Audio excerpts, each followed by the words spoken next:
this president calls them. So I will gladly go check on that report and I'll get you the facts. Thank you, everyone.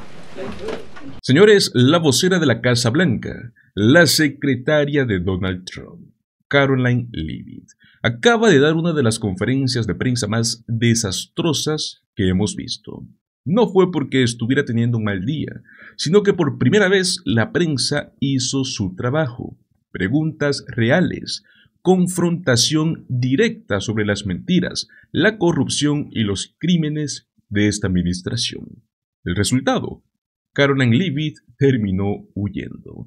Antes de que lleguemos a este momento en el cual escapó, quiero comenzar con una de las preguntas que se nota que la incomodó, y es la salud de Donald Trump. From last month.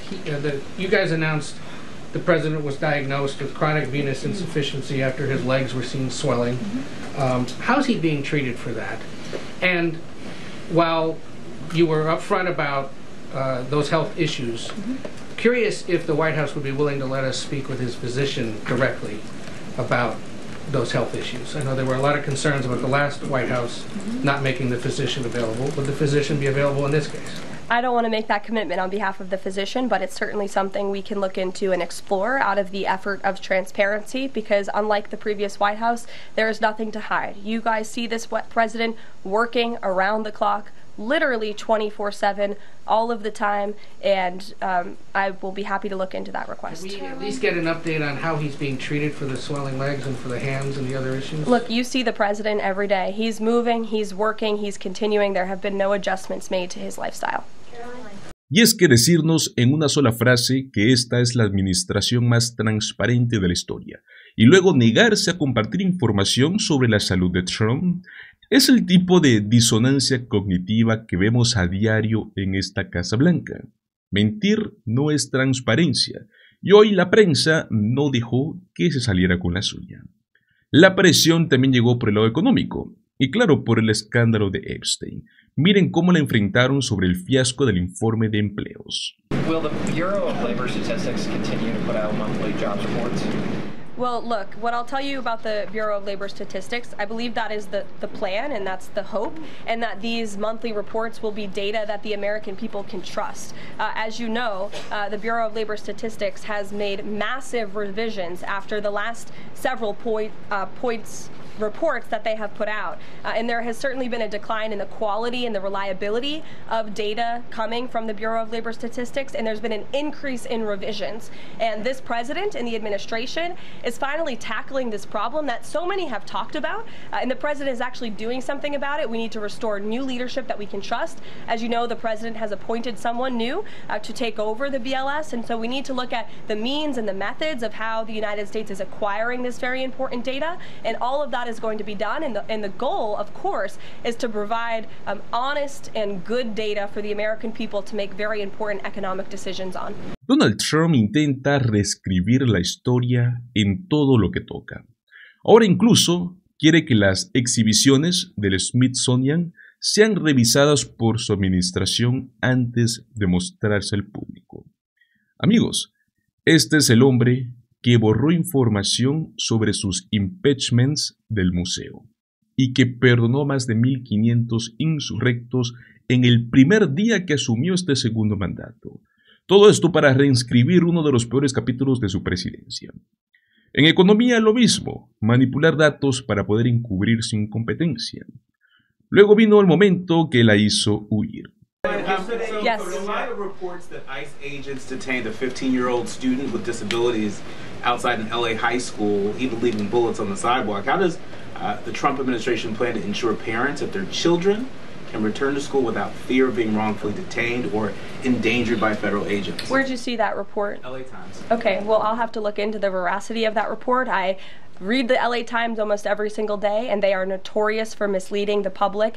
I'm sure there's more to that story than the way that you just characterized it. This administration wants to ensure that all school children across the country in every city from Los Angeles to DC can go to school safely, and that's part of this administration's effort to federalize the National Guard in Washington, to ensure that ICE is removing child predators. I just read you a list of a handful, just a handful, of the hundreds of thousands of child predators that this administration is removing off of the streets of Los Angeles and every other community across this country, because we want to ensure this is a country where American school children can be safe, where they can prosper, and where they are not threatened by violent criminals, whether they are illegal or whether they are American citizen homegrown criminals, as this president calls them. So I will gladly go check on that report and I'll get you the facts. Thank you, everyone. Claramente, aquí vemos el manual MAGA. Atacar, difamar, intimidar. Y luego salir corriendo porque no tienes el argumento real para justificar las atrocidades que tu administración está cometiendo. Como si fuese poco, Leavitt soltó esta joyita para poder justificar que no se publiquen los documentos del caso de Epstein a manos de Ghislaine Maxwell. Another question on something that happened yesterday, but I wanted to get the White House response. A judge ruled that the grand jury transcripts in Ghislaine Maxwell's case should not be released. What's the White House response to that? And do you plan to appeal? And what do you tell President Trump's supporters who want that information released? We think that decision is unfortunate. Of course, we moved to unseal that information because the president has said he wants to see credible evidence released. As for the appeal process, I would defer you to the Department of Justice for that. Totalmente falso, señores. El gobierno ya tiene esos archivos. No necesita el permiso de un juez para liberarlos. Pero claro, cuando les conviene, se escudan en el Estado de Derecho. Y cuando no, lo atacan. Luego vino un tipo de propaganda digna de Corea del Norte. Charlie. The president said at the podium yesterday twice that he was planning to go to Russia. Was that a verbal slip-up, or does he actually plan to go to Russia? Perhaps there are plans in the future to travel to Russia, and on Friday the president will be meeting with the Russian President Vladimir Putin in Alaska, as you know. Phil. Ustedes pueden llamar como quieran a este error de Trump sobre su reunión con Putin. Lapsus, declive cognitivo, etc. Yo lo llamo lo segundo, porque lo hemos visto demasiadas veces. Y si no hay nada que ocultar, ¿por qué no invitar a Zelensky a esa reunión? Thank you, Caroline. Regarding the Putin and President Trump summit on Friday, why not invite Ukrainian President Zelensky to that summit? I know the president said yesterday that he planned to speak with him right after the summit and even before, but why not invite Zelensky, and whose decision was it to not invite him? Was it the president or was it President Putin? Well, this meeting came about because the president of Russia asked the president of the United States to meet through his special envoy, Steve Witkoff, who, as you all know, traveled to Russia to have a conversation with Putin at his request. No hay razones, porque no hay justificación para nada de lo que hacen. Para rematar, en la sala de prensa, de paso, dejaron entrar a personajes como Benny Johnson. Thank you for your work on securing this city. My question to you is this. Nancy Pelosi has attacked the president for deploying the National Guard to the city, saying that it is to cover for his incompetence. Hillary Clinton has also attacked the president for securing the city of Washington, D.C. I'd like to get your response to Nancy Pelosi and Hillary Clinton. Sure. Well, first of all, Benny, I'm so sorry that happened to you and your family. There have been, unfortunately, far too many victims of crime in this city, and I know the majority of residents in the District of Columbia agree with you. Hablamos de un propagandística de clics disfrazado de periodista. Y bueno, luego se quejan de los medios liberales. Puro cuento. Ahora bien, amigos, lo que está ocurriendo en Estados Unidos no solo es preocupante, es algo muy peligroso. Como bien sabemos, Donald Trump ha dado un paso que para muchos expertos militares y hasta constitucionalistas roza lo autoritario, que es desplegar a la Guardia Nacional en Washington, D.C. y de paso, asumir el control de la policía local. Todo esto bajo el pretexto de querer combatir el crimen. Aunque como bien sabemos, las cifras nos muestran que el crimen en la capital está en su punto más bajo en décadas. ¿Será que de verdad se trata de seguridad? ¿Será que es otro show político más? Algo orquestado por un hombre tan desesperado por querer distraernos de sus propios escándalos. Vamos a ver un fragmento de una noticia donde veremos a altos mandos militares, incluso aquellos que trabajaron directamente con Trump alguna vez, alzando la voz y denunciando lo que realmente está detrás de esta jugada. It's a shock just to say it out loud. There are boots on the ground in the streets of our nation's capital this afternoon, today.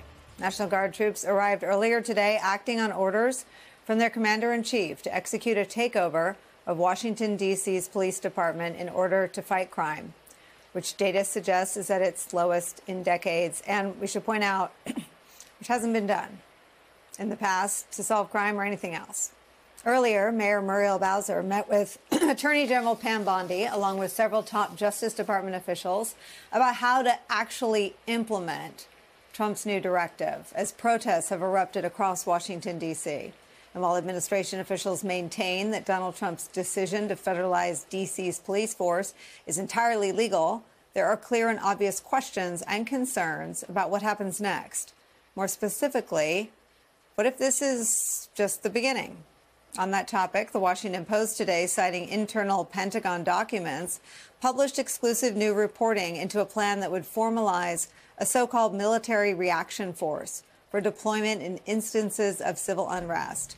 Quote, the plan calls for 600 troops to be on standby at all times so they can deploy in as little as 1 hour, the documents say. They would be split into 2 groups of 300 and stationed at military bases in Alabama and Arizona, with purview of regions east and west of the Mississippi River, respectively. Remember, Donald Trump's military takeover of Washington is just the latest instance of the ways in which Trump has directed the military to take action on American soil against Americans. From the New York Times, quote, already this year, Trump has deployed some 10,000 active duty troops to the southwest U.S. border to choke off the flow of drugs as well as migrants, and 4,700 National Guard troops and Marines to Los Angeles to help quell protests that had erupted over immigration raids and to protect the federal agents conducting them. All but about 250 of those National Guard troops have since been withdrawn. Now there will be 800 National Guard troops on the streets of Washington, D.C. for the foreseeable future. We don't really know how long they'll be there. But we cannot say that we weren't warned. Remember what General John Kelly told the New York Times in an interview before the November election. And I think this issue of using the military to go after American citizens is one of those things I think is a very, very bad thing. Even to say it for political purposes to get elected, I think it's a very, very bad thing, let alone actually doing it. When I was in the White House, for that matter, DHS, I was, originally the conversation would be, Mr. President, that's outside your authority, or, that's a routine use. You really don't want to do that inside the United States. But now that he's talking about it as I'm going to do it is again, it's disturbing. And it wasn't just John Kelly. There was Mark Esper, Donald Trump's former defense secretary. Those wondering just how bad could it get should remember what Esper, Donald Trump's former defense secretary, said about Trump's focus in the immediate aftermath of the George Floyd protests. What specifically was he suggesting that the U.S. military should do to these protesters? He says, can't you just shoot them? Just shoot them in the legs or something. And he's suggesting that that's what we should do, that we should bring in the troops and shoot the protesters. The commander-in-chief was suggesting that the U.S. military shoot protesters. Yes, in the streets of our nation's capital. That's right. Shocking. Shocking is where we start today with some of our favorite experts and friends. Former Secretary of the Air Force, a senior fellow at the Center for American Progress, Secretary Frank Kendall is here. Also joining us, retired U.S. Army Lieutenant General Mark Hertling is here. Also joining us, opinion columnist for the New York Times, David French is here. Secretary Kendall, let me start with you, and let me show you one more voice from Trump 1.0. This is former Chairman of the Joint Chiefs, Mark Milley, talking about the regret he felt for being a uniformed military leader and being dragged into politics in 1.0. This is after he appeared in Lafayette Square. When I walked from the White House to outside with President Trump toward what is a political event. Look, President Trump could do whatever he wants to do. He's a politician, but I'm not. And because I went out there in that uniform, That was a terrible moment for the United States military, and it gave the perception of politicization. It wasn't intentional. It was done by accident on my part. As soon as I realized it was a political event, I walked away from it. So I guess I bring back the voices of General Kelly and Mark Esper and Mark Milley, General Mark Milley, to make clear that we were warned. We were warned as a country, as a public, as a media, of what Trump wanted to do with the military. But now that he's doing it, if you could just tell us what made those men issue these very rare warnings to the country about what it would mean to put the American military on the streets of American cities and potentially use them against Americans. Yeah, I know General Milley and Secretary Esper very well. I've had conversations with both of them about some of these things. What we're seeing essentially is the military used for what, in this case at least, I think is a political stunt. They're used as props, basically, to try to reinforce the messaging that the president is trying to put out. And that's very dangerous. And I think the American people are being conditioned to the president calling up the National Guard in particular, but the military, to whatever goal he might have domestically and for political purposes. And I think it's very dangerous for our country. What Secretary Kendall, recourses do people have? I mean, it's clear that everything that the president can do and more he will do. What is an appropriate response from the public? I think we have to let people know how we feel about this. I think we have to, there has to be a response. And I think we'll see that. That makes the situation more dangerous, unfortunately. The people that are going to be on the streets here in D.C. are not trained in the type of work they're going to be asked to do. They're not trained very effectively to do police work, certainly. They may have some training in crowd control and so on. But it's going to create a dangerous situation. But I think every one of us as citizens has the right to speak out, let our members of Congress know, and make it clear that this is not the America that we want to see, one in which there are uniformed people, military people on our streets carrying weapons, particularly when that's counterproductive in many cases and not justified by the so-called emergency that the president has declared. General Hertling, I remember when troops were deployed, not just National Guard, but active duty Marines to the streets of Los Angeles a couple months ago. We're living in dog years. It feels like 11 years ago, but it was a couple months ago. And a former senior military official said to me, it's wrong for all these reasons, right? It's not what we look like. It's not what we look like to our friends and enemies around the world. But it's also wrong in terms of not just the training that you receive in the military, but the DNA of who joins the military. This person explained to me that you join the military to go defend your country on a battlefield, typically far, far away, and that to be turned on your neighbors and friends in your own towns and cities is not at all what the military trains men and women for. Do you agree with that? And your thoughts on where we are today? Yeah, I most certainly do, Nicole. And here's the thing about the National Guard. Let's talk about them for just a second. I was an active Army officer, but the National Guard is different. Army officers deploy, go to other countries, do the things we're asked to do in combat primarily. The Guard has a much more difficult mission, truthfully, because they also go to combat when asked to and when federalized. But they also do things like conduct humanitarian relief. They also do things, which is what we are seeing them do right now, and I'll caveat that in a minute, of providing military support to civilian authorities. When manpower is needed by other civilian authorities, the Department of Homeland Security, whoever, name that tune, they ask for military personnel to do that, usually the Guard. But truthfully, when they are asked to do that, they're given a mission. And that mission normally has a task and a purpose. And in this case, as Secretary Kendall just said, I personally can't see what the mission is right now. Because right now, there's no indication that they're protecting buildings or putting up concertina wire or, doing administrative tasks so the rest of the police force can get in the field and do what they're supposed to do. I don't know what they're going to do. So until we get what their mission is. Ex jefes del Pentágono, generales retirados, altos cargos que estuvieron en primera fila del gobierno de Trump, lo están dejando claro. Lo que estamos presenciando no es una medida de seguridad, señores, es un acto político, es un uso deliberado del ejército como una herramienta de propaganda y de intimidación. Pero bueno, vamos por partes. Escuchamos al ex jefe del Estado Mayor Conjunto, Mark Milley, el cual afirmó sentirse avergonzado. Avergonzado por haber aparecido en uniforme en un evento político junto a Trump. ¿Por qué? Porque eso, señores, rompe con uno de los pilares de la democracia estadounidense, y es la separación entre Fuerzas Armadas y la política partidaria. No fue el único, porque también hemos visto a Mark Esper, que fue secretario de Defensa bajo Trump, y el cual revela algo mucho más grave, y es que en su momento Trump llegó a sugerir: no podemos simplemente dispararles en las piernas, y eso lo hacía refiriéndose a manifestantes pacíficos.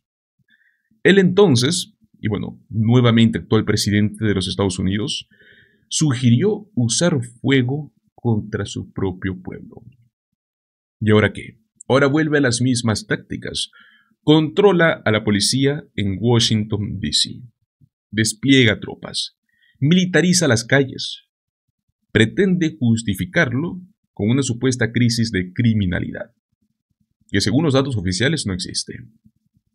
Ex secretario de la Fuerza Aérea, que es Frank Kendall, lo dice sin rodeos: esto es una puesta en escena. La Guardia Nacional está siendo utilizada como utilería política, solo para que Trump pueda reforzar esta imagen de autoridad. Pero esto tiene un precio, y es un precio altísimo. Estas tropas no están entrenadas para ejercer funciones policiales en zonas civiles.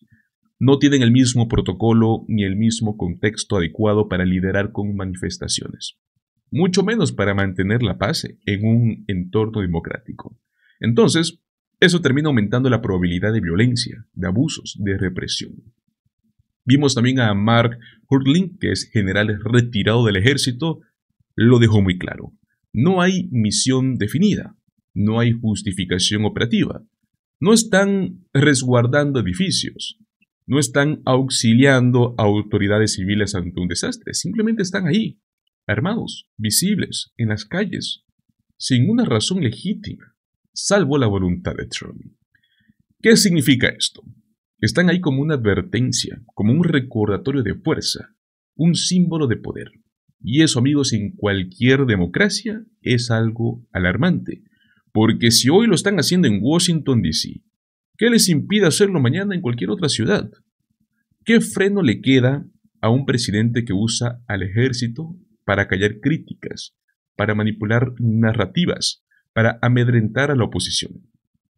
Sé que algunos dirán, pero tiene autoridad legal para hacerlo, y sí, señores, en teoría puede activar a la Guardia Nacional en ciertos contextos, pero, como lo explicó el general Hurling, ni siquiera ha invocado el acta de insurrección, que en teoría es el único escenario global donde estas medidas extremas podrían tener alguna cabida legal. Claramente no hay una insurrección ocurriendo en Washington. No es una película distópica, señores, está pasando en tiempo real. Donald Trump está normalizando el uso de la fuerza contra civiles. Pero bueno, la pregunta aquí es, ¿qué piensan ustedes de este despliegue militar en Washington, D.C.? ¿Creen que es una medida necesaria o una amenaza encubierta en contra de la democracia? Los invito a que me dejen sus opiniones en la caja de comentarios. Muchísimas gracias por acompañarme el día de hoy. Recuerda, como siempre, dale like, comparte el video y suscríbete a nuestro canal Políticamente en Desacuerdo. Nos vemos en el próximo video. Hasta luego.